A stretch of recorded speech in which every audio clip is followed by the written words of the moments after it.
মুসলমান নামদারি বলে আল্লাহর কোরআনের অর্থ যদি না জানো পরে কোনো লাভ নাই।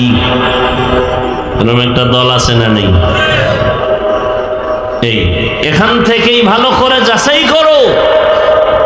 যারা বলে আল্লাহর কোরআন বুঝলে মানি, না বুঝলে মানি না, তাদের ঈমান চলে যাবে। কারণ আল্লাহর কোরআন পরিপূর্ণ বুঝার মতো মেধা দুনিয়াতে একজন কোনো মানুষকে এককভাবে দেওয়া হয় নাই। যদি একজনই সব বুঝতো তাহলে আল্লাহ পাক রব্বুল আলামিনের কোরআনের ব্যাখ্যা এত ধরনের হতো না। একই আয়াতের ব্যাখ্যা এক একজনের এক এক রকম। কেন? এক একজনের বুঝও ভিন্ন। আমি উদাহরণটা এভাবে দেই, মেমোরি কার্ড আছে মোবাইলে, মেমোরি কার্ড আছে না নাই? 1 GB 2 GB 4 GB 8 GB যত জিবির গোষ্ঠী আছে দুনিয়ায়, ওই মেমোরি 1 GB হোক 8 GB হোক, কালার ডিজাইন সব এক, সব কি ভেতরের কারবার এক নেই। কথা বলেন, 1 GB মেমোরি আর 8 GB মেমোরির ভেতরের কারবার আলাদা। 1 GB ওয়ালায় যদি কয় সাইজ তো সমান, 8 GB তে যা আছে সব আমার ভেতরে দাও, তখন পিসিমিসি গোষ্ঠী শুদ্ধ সব হ্যাং হয়ে যাবে, ভেতরে কিচ্ছু ঢুকবে না। আল্লাহ পাক দুনিয়ার মানুষকে বুঝাইতেছেন তোমাদের মাথা সব এক, সব মাথার সাইজ এক।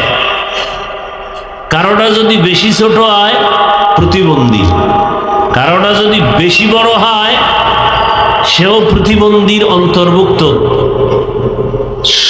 সচেতন মানুষ যারা, এদের সব মাথা সমান, ডিজাইন সমান।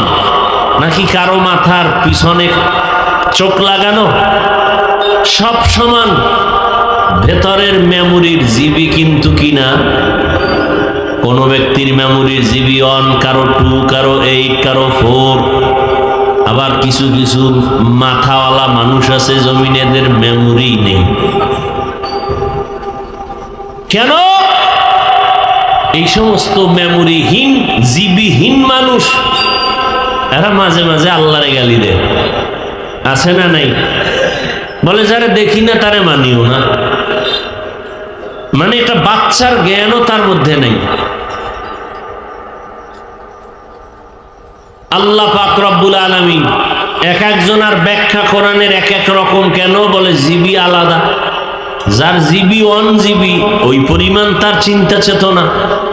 যার জিবি 2, যার জিবি 8, যার জিবি 6-8, তার চিন্তা চেতনা অভাবে। তবে তুলনামূলক কিয়ামত যত কাছে আসবে তত মেমোরির জিবি কমে যাবে, পাওয়ার কমে যাবে। ইমামে আজম আবু হানিফা রহমতুল্লাহ আলাইহি তার মতো মেধা সম্পন্ন মানুষ আর আসবে না। ইমাম বুখারী রহমতুল্লাহ আলাইহির মতো মেধা সম্পন্ন মানুষ জমিনে আসবে না। যিনি বুখারী শরীফ লেখছেন, 4000 হাদিস বুখারীর মধ্যে, এই যে হাদিসগুলো লেখলেন, যারা আমগো গালাগালি করে, এরকমও কিছু আশেকের রাসূল আছে না নাই? এরাও দেখবেন বুখারী শরীফ মাথায় লইয়া লাফায়। যারা আমাদের পক্ষের তারাও বলে আমগো দলিল বুখারী। দুনিয়ার সবাই বুখারী, উল্টা পাল্টা যারা চলে তারাও বুখারী। বিষয়টা কি? যে আমরাও বলি বুখারী, বেদাতিরাও বলে বুখারী, আহলে বাতিল তারাও বুখারী, হকপন্থী তারাও বুখারী। এটা কেমন কিতাব যে সবাই তারে মাথায় নিল? আর এই ব্যক্তিটা কে যে যার কিতাব লেখা কিতাবটা সবার কাছে কবুল হয়ে গেল? ভণ্ডরাও বুখারী নিয়ে লাফায়, অথচ বুখারীকে তার জীবদ্দশায় কাফের বলিয়া ফতুয়া দেওয়ার মতো বাতিল সম্প্রদায়ও ছিল। তারা বলতো ইমাম বুখারী মুহাম্মদ ইবনে ইসমাইল কাফের। নাউজুবিল্লাহ বলেন না কেন? কিন্তু ওই লোকটার কিতাবটা সারা দুনিয়ার মুমিন কবুল করলো, যারা গায়ের মুমিন তারাও কবুল করলো। যারা হক তারাও কবুল করলো, যারা বাতিল তারাও কবুল করলো। ব্যাপারটা কি? একটা হাদিস লেখার আগে ওযু, গোসল, 2 রাকাত নামাজ, রসুলের রওজা মোবারকে বসে দীর্ঘ সময় মুরাকাবা, দিলের মধ্যে যখন জবাব আসছে আল্লাহর পক্ষ থেকে হাদিসটা লেখার মতো সঠিক, তখন লেখছেন। একটা লেখা শেষ, আবার আরেকটা লিখবেন, আবার ওযু, আবার গোসল, আবার 2 রাকাত নামাজ, আবার নবীর রওজার পাশে বসে মুরাকাবা, অন্তরের মধ্যে জবাব আসছে আল্লাহর পক্ষ থেকে, আবার লিখছেন। এইভাবে করে 4000 হাদিস যদি লেখেন, 4000 বার ওযু, 4000 বার গোসল, 4000 বার 2 রাকাত করে নামাজ, 4000 বার রসুলের রওজার পাশে বসে মুরাকাবা, এমনি কবুল হয়ে গেছে হাদিস। সমস্ত মুহাদ্দিসিনে কেরাম বলেন আল্লাহর কিতাব কোরআনের পরে বুখারীর মর্যাদা এমনি। আর অনেকে বুখারী লয়ে মাথার মধ্যে নাচানাচি করে আর বলে আমাকে নফল টফল লাগে না, অথচ স্পষ্ট হাদিস রসুল বলেন কিয়ামতের ময়দানে আমলনামা ওজন দিবে, প্রথম হিসাব হবে নামাজের। দেখবে ফরজ টরজ পড়ছে ঠিকই, কিন্তু ভেজালে ভরা। তখন আল্লাহ বলবেন, এই ফেরেশতারা দেখো তো তার জীবনে কোনো নফল নামাজ আসেনি, নফল দিয়া ফরজটার ঘাটতি পূরণ করো। আর আমগো হযরতেরা যারা বলে নফল টফল লাগে না, এগো ফরজের উপায় কি? আল্লাহ হেদায়েত দান করুন। তাহলে আল্লাহ অক্ষরগুলো দিলেন মুমিনের ঈমান যাচাই করার জন্য। ও মুমিন, তুমি কি আল্লাহর কোরআন বুঝলেও মানো না বুঝলেও মানো? যদি বলে হ্যাঁ, তোমার ঈমান ঠিক। যে বলবে আল্লাহর কোরআন বুঝলে মানি না, বুঝলে মানি না, সে বেঈমান। অতএব এখান থেকে সবাই কঠিনভাবে জবাবটা দিলে গেঁথে রাখবেন এবং বাস্তবে এটাকে ফলো করে চলবেন। কি?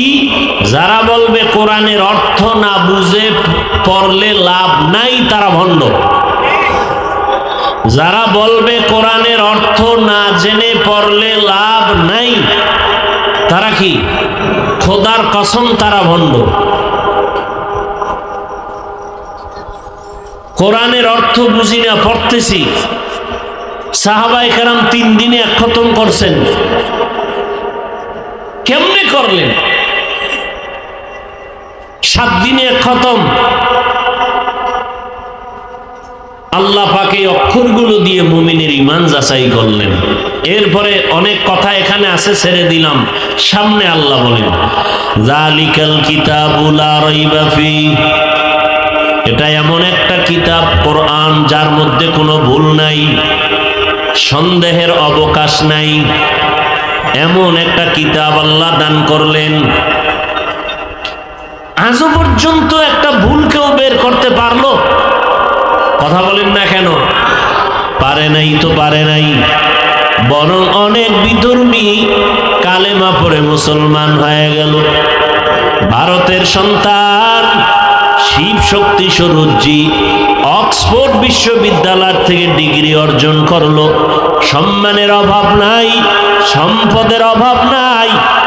এরপরেও আল্লাহ পাক রব্বুল আলামিন মেধার ভিতরে এমন একটা নাড়াচাড়া দিয়ে দিলেন, চিন্তায় পড়ে গেল। বহু ভাষার ডিগ্রি নিলাম, আরবি, ইংলিশ, উর্দু, হিন্দি, এবার বিভিন্ন ভাষার ধর্মের কিতাবগুলো রিসার্চ করা শুরু করলো। আল্লাহর বান্দা সমস্ত ধর্মগ্রন্থ রিসার্চ করে দেখে প্রত্যেকটার মধ্যে ইসলামের একটা সুসংবাদ দেওয়া আছে।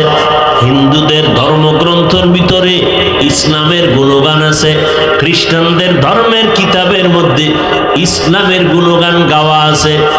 আখিরি নবীর সুসংবাদ। এইবার ফাইনাল সিদ্ধান্ত নিল, সব ধর্মগ্রন্থ আমার রিসার্চ করা মোটামুটি কমপ্লিট। এবার দেখব মুসলমানের কোরআনের কি হালাত।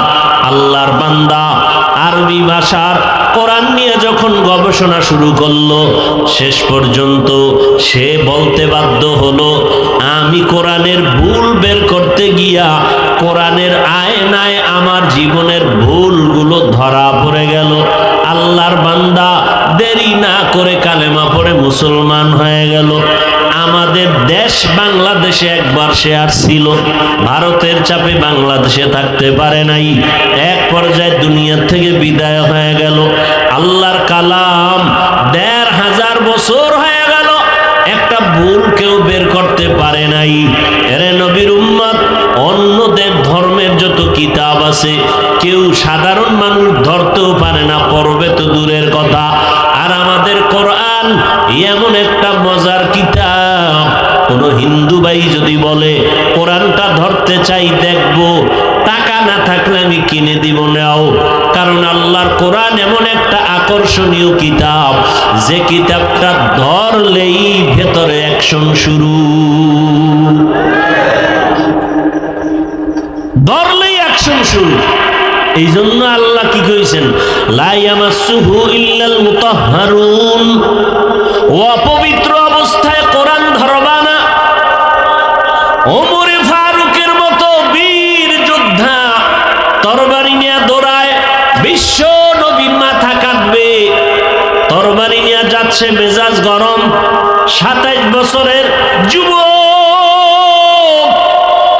আল্লাহর নবী দোয়া করতেছেন, রব্বুল আলামিন তুমি ওমরকে কালেমার সৈনিক বানায় দাও। নবীর দোয়া তো ফেরত যাবে না। ওমর রাস্তার মাঝখানে ব্রেক হয়ে গেল, একজনের সামনে বাধার সম্মুখীন হয়ে গেল। সর্বশেষ আল্লাহর কোরআনটা যখন ধরলো, কোরআনটা যখন পড়লো, অথবা বনে পড়লো, তার তেলাওয়াতের আওয়াজ কানে আসলো, অ্যাকশন শুরু হয়ে গেল। ওমর ডাক দিয়ে কয়, বোন, জীবনে কত কবিতার আওয়াজ শুনলাম, এমন সুন্দর আওয়াজ আর আমার কানে কখনো আসে নাই। এই কোরআন এমন সুন্দর, যিনি তোরে কোরআন শিখাইছেন সেই নবী না জানি আরো কত সুন্দর। একটু আমাকে নিয়ে চল, আমি আমার চোখ দিয়ে তাকায় দেখব মুহাম্মদ কেমন আল্লাহর বান্দা। ভগ্নিপতির নিয়ে চললো মদিনার নবী, দোয়া করেন, আল্লাহ তুমি ওমরকে কালেমার সৈনিক বানায়া দাও। আল্লাহর কাছে দোয়া কবুল হয়ে গেল। ওমর তরবারে টেনিয়া নবীর দরবারে পাহারাদার সাহাবী ডাক দিয়া কয়, নবী ইসলামের বড় দুশমন আসছে, বলেন এখনই আমরা অ্যাকশন নেই। নবী বলেন, খবরদার, রাস্তা খুলে দাও, আমার সামনে আসার মতো রাস্তা দাও, কারণ সে আমাকে এখন মারার জন্য আসে না, নিজেই মরার জন্য আসতেছে।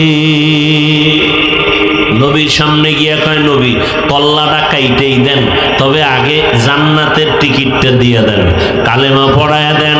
নবীকে ওমর হাতটা দাও, নবীর হাতে হাত লাগাইলেন। সেকেন্ডের মাথায় বিদ্যুতের আরো অগ্রগতিতে ইমানের নূর ওমরের সিনার মধ্যে গিয়া এফেক্ট করলো।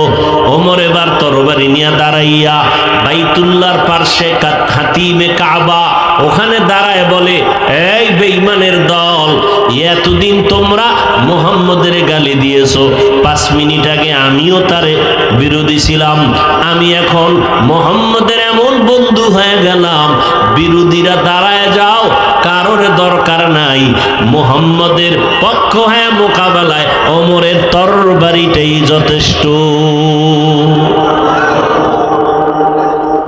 কোরআন কেমন এক বরকত এনে দিল ওমরের জিন্দেগিতে। ওদিক দিয়া আবু জাহাল নবীরে দেখলো, 13টা বছর বয়ান শুনলো, এরপরও কালেমা বলে না। অথচ নবীরে দেখলেই পেটের ক্ষুধা থাকে না, গুনাহ থাকে না। আবু জাহাল 13 বছর দেখলো, কালেমা তো পড়লই না, খালি ধোকা দেয়। হাতের মুষ্টির মধ্যে পাথর নিয়ে কয়, এই আব্দুল্লাহর ছেলে মুহাম্মদ ভাতিজা, বলো তো আমার হাতের মুষ্টিতে কি আছে? নবীকে আমি জানি না। জানো না কেন? বলে আমি গাইবের মালিক না। গাইবের মালিক কে? কুল্লা ইয়ালামু মান ফিস সামা ওয়াল আরদিল গায়বা ইল্লাল্লাহ। হে নবী, আপনিই বলেন, আপনিই বলেন, আসমানের কোনো বাসিন্দারা গায়ব জানে না, জমিনের বাসিন্দারা গায়ব